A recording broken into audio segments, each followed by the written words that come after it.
I'm wearing pink because we're talking about love today. I don't know about you, but I can eat up a book with lots of romantic yearning. I find yearning the most pleasurable thing to read about when writing romance, having characters that long for each other, that yearn for each other, that are obsessed with each other but can't have each other but want each other but are denying that they actually do want each other. The tension is so juicy and enjoyable to read about. So in this video, I'm gonna share with you 13 tips for how to write yearning.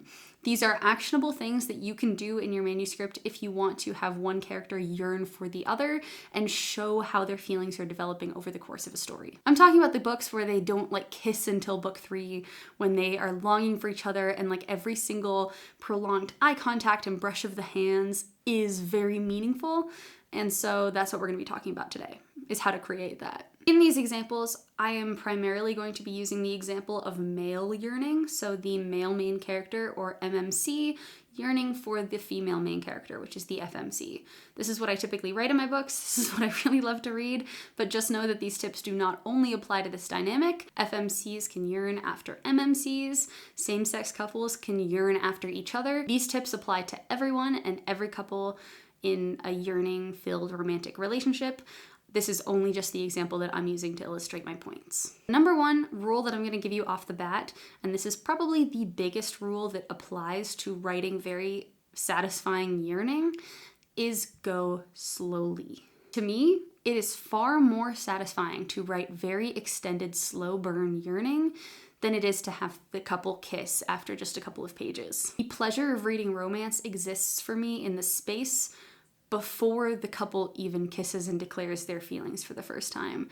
That will they, won't they, tension-filled, like do they actually like each other, look how they care for each other sort of dynamic is what keeps me turning pages, and so I like to stretch that out for as long as possible. So just bear that in mind because that applies to every single thing on this list. So the first actionable way to show yearning is to use objects to convey emotion. This includes things like keepsakes, like scarves that the FMC forgets that the MMC holds onto, or books that she annotated that the MMC finds and finds her little notes in the margins. Objects that represent the connection and longing between the MMC and the FMC in some way, because that allows you as the writer to show the MMC's emotions about the FMC through an object instead of through them being self-aware of their feelings. Because when they're self-aware of their feelings, it can get corny pretty quickly, and it also expedites the development of the relationship, which is not really what we want. You can show how the MMC feels about the FMC based on the way they treat the object.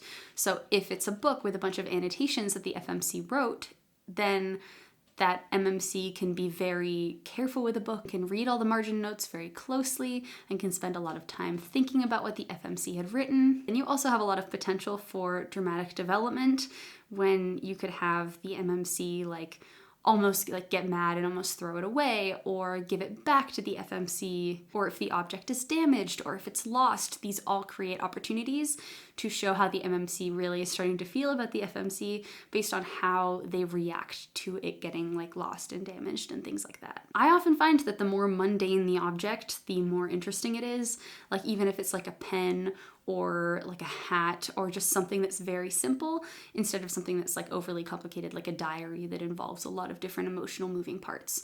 The more simple the object, the easier it is to attach emotions onto it. Number 2 is overthinking. Show the character having inner monologue, deeply processing interactions and conversations that they had with the person that they're longing after. This really only works when you're writing from the point of view of the person doing the longing, but it's a great way to show feelings developing for a person without the narrator being aware that it's actually happening. Because the MMC can think that they don't have feelings for the FMC, but then he can find himself overthinking every single thing that she says, if they're texting back and forth, reading into it, and this is a really fun way for you as the author to show that the MMC cares without the MMC themselves realizing that they care. Like in the book Red, White, and Royal Blue, when Alex and Henry are texting back and forth, and Alex is reading into every single thing that Henry is saying and every emoji that Henry is sending, and it's really, really juicy to read about because it shows the interest that they're starting to show in each other before they actually realize what kind of interest that is. Number 3 is being aware of the other person's body position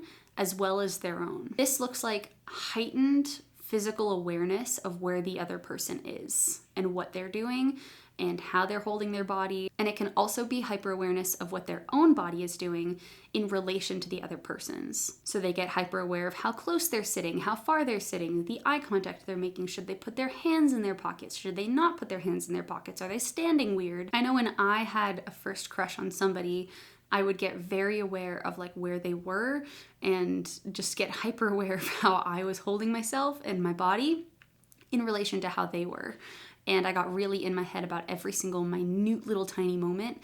And that is another way, kind of like overthinking, that you can show that character beginning to pay attention to the other. 4 is doing secret things for the other. Have the character that is yearning for the other really notice things about that character and do things to fill their needs that the other character may not realize they're doing. Like, let's say the FMC is sick, and up until this point, she and the MMC have been enemies, and then food magically appears on her doorstep, and she may not know it's from the MMC, but the MMC goes and gets food to put on her doorstep, even though she doesn't know it, because you can show as the author that he's starting to really think about her and do things for her and show that he's longing for her, even if she doesn't know it. Or if the FMC says something randomly about how she gets really cold easily, then maybe the thermostat on the house will be turned up from that point onward if you're writing a story where like everybody is roommates and the MMC is the one that turned up the thermostat, but the FMC may not know it. But the readers would know it if there is a scene told from the MMC's point of view. Then you can have the MMC get annoyed at himself and be like, why am I doing this? But the readers know, and it's obvious that it's because the MMC is starting to care about the FMC, but this is another way you can show that he's starting to care without actually telling the readers that. 5, dreaming or daydreaming about them. This one's a little bit more on the nose, and I don't always like when this is done, but dreams can be windows into the subconscious and the subconscious desires, and so this can be something that is fun to play with. I don't personally love this one just because writing about dreams is kind of like writing flashbacks to me, like they don't come natural and they feel a little corny, but it can be a useful tool. One way that I really like to do this is when, like, let's say, I don't know, the MMC is yearning after the FMC and the MMC gets really injured and is really hurting and gets like put on painkillers or something and is kind of delirious. And as he's recovering, he thinks that he sees the FMC come over to him and is sitting by his bed and everything. And then once he comes off the drugs or wakes up, he realizes that she wasn't actually there. And then it's like kind of a dream, but also kind of not a dream. And it is a way to show that he really wants the FMC there and he's disappointed when he finds out that she wasn't actually there. Or I also like to do this through like intrusive thoughts. Like they can be going about their day and they all of a sudden get hit with like an image or a thought about the FMC. Like they suddenly wish that the FMC was with them, or if the FMC was there, they would do this, or they could be sitting next to each other and he gets an intrusive thought about how he wishes that she would like come closer to him, or just things that are jarring enough to surprise him. And he's like, where did that come from? But it's kind of obvious where that came from because he has feelings for her. So it's like kind of a little bit of a, like a daydream, but not quite. 6, they start noticing everything. This is probably the most tried and true way to show characters developing feelings for each other, but show the character that is yearning for the other noticing small details about them. They will notice physical things about them. They will notice things that they like, things that they don't like. Show the character paying attention to them. I love to do this because I write in first person present, and because I'm so deep in the characters' heads, it's really fun to, through their inner monologue, show very subtly that they pay a lot more attention to the character they're yearning after than other characters in the room. Like if they're on a team and they're discussing something, they will spend a lot more words and like attention on the character they're yearning after versus other people on their team. More specific these things that they notice, the better. Don't make it just like the generic romantic stuff. Make it like, you know, the way that they hold their pen between their teeth, the way that they hold their pen in their hand, the things that they like to eat, the food that they leave on the plate. Then you can even show and combine this with one of the ones that we already talked about, and if they notice that they always pick their olives out of their salad, next time maybe they can just give them a salad with no olives. They can be really subtle things like that. 7, avoiding them. Sometimes characters that are yearning after other characters will do everything that they can to avoid them. They will leave the room when that other character enters. They will try not to be there when that character is there. They will change their routine to avoid the character. This usually happens when the character realizes that they are developing feelings and they're trying to resist it. But this can also lead to the very juicy scene of when the FMC realizes that the MMC is avoiding them, gets really mad about it, and goes to confront them. 8, getting frustrated at themselves. Show the character that is yearning getting frustrated at themselves for yearning that way. The inner monologue of like, why are you doing that? Or why are you thinking that? Or how am I so stupid? Or God, this is such a bad time to be noticing how hot he is. I love reading scenes where it's like they're in the middle of doing something really important and then they're having to work together on something, and then you get the intrusive thoughts of like, oh my God, he's so hot, or like, oh my gosh, like his muscles rippling under this, and then the FMC is like, oh my God, stop thinking about his muscles, like we're in a life and death situation, this is super not the time for that. It's a great way to show the yearning building without the FMC being like, oh, I find him very hot. Because it's not as fun to read about if the FMC is like, wow, he's really hot. It's a lot more interesting to be like, oh God, he's really hot. Oh my God, why am I thinking about that? Stop thinking about that. That's so dumb. I should not be thinking about that, because there's a lot more inner conflict and turmoil. 9, build touch slowly. Do not have them kiss on page 3. Make every single touch build on itself and start very small and slowly ramp up in how and where they're touching each other. Start with an accidental brush of their fingers and linger in it. Like there's an accidental brush of the fingers, but it is a huge moment and it's something that is stretched out. The slower you go, the more the readers will be chomping at the bit for when your characters actually finally kiss, and the payoff will be huge. 10, gets distracted. Show your character getting distracted by the other person. This kind of fits in with a couple of the other ones that I've already talked about. But if you can show your character trying to focus on something, and if they're trying to focus with the other person in the room, their thoughts can keep going back to that other person and they keep having to get frustrated and bring them back. If that person is distracting them a lot, that shows that they're developing feelings and developing awareness and consciousness of that other person. Bonus points if they get distracted at super bad times and really inconvenient times. 11, having one annoying trait become attractive. I personally love this and think it's a really cool narrative device to show how feelings have developed and changed between a character and the one that they're yearning for. This is when let's say the MMC finds something really annoying about the FMC at the beginning of the book when they first meet, and then by the end of it, they find that an extremely endearing trait about that person. It can be things like how they chew, how they eat, what their smile looks like, how they laugh. Like maybe they snort while they laugh, or they show a ton of upper gum when they smile really big, and the MMC is like, oh, that's like, I don't know, like their laugh sounds so annoying, or like that smile is so unattractive, and then it becomes their favorite trait, and they start thinking like, oh, I love their laugh, or oh, they have the most beautiful smile. I'm so here for the MMC becoming a total simp for the girl that he's yearning after. I love books like that where like there are things that she does, like let's say she like snorts a lot while she laughs, and then he like is so down for it and he begins to almost like worship the thing that the FMC does. It's so fun to read about, and huge bonus points if it's something that the FMC is insecure about. Number 12 is showing up everywhere. This is the opposite of avoiding her. It depends really on who the MMC is, whether he would do this or the other thing. Which one works better depends on the character. So some characters will be the type to really avoid the other character, and some of them will be the type to almost like stalk the other character and show up in every single place that the other character is in. And I don't read dark romance, so I'm not saying like actually stalk her. I'm talking about like being so obsessed with her that he kind of goes out of his way to make his path cross with hers. And last but not least, 13, doing things to get attention. If one character is yearning after the other, they are going to act out to try to get the attention of the person that they're yearning after. This can look like both good and bad attention. They can pick fights with other people, they can get into fights with other people, they can get into fights and pick fights with the person that they're yearning after. They can flirt with other people to try to get a rise out of the person they're yearning after. They can do really risky things to try to get the other person to show that they care about them.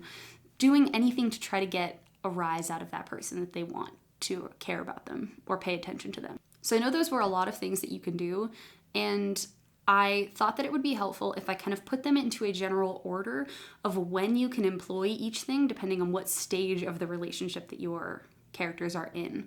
So this is kind of my breakdown for that. So before your characters are aware of their feelings, the things that you can really focus on doing is show your character being aware of the other one's body positioning or their own, and have them like start noticing everything about that character. And then when your character starts to realize their feelings, show them getting distracted, show them overthinking, show them being aware of the other person's body positioning again, show them like that's when they can start dreaming or daydreaming, and then that's when they start really still noticing everything. There's some overlap there. And then when they deny their feelings, they can start getting frustrated at themselves. You can also have like the dreaming or daydreaming about them. This can be really juicy if their subconscious knows that they have feelings, but they won't admit it themselves. You can show them avoiding them. And sometimes too, when it's subconscious, you can show them acting out to get attention. And then when they finally begin to move closer to the person they're yearning after, you can show them doing secret things for that other person. You can show them showing up everywhere. You can show them like doing things to get attention because they want to get the attention of the person they're yearning after.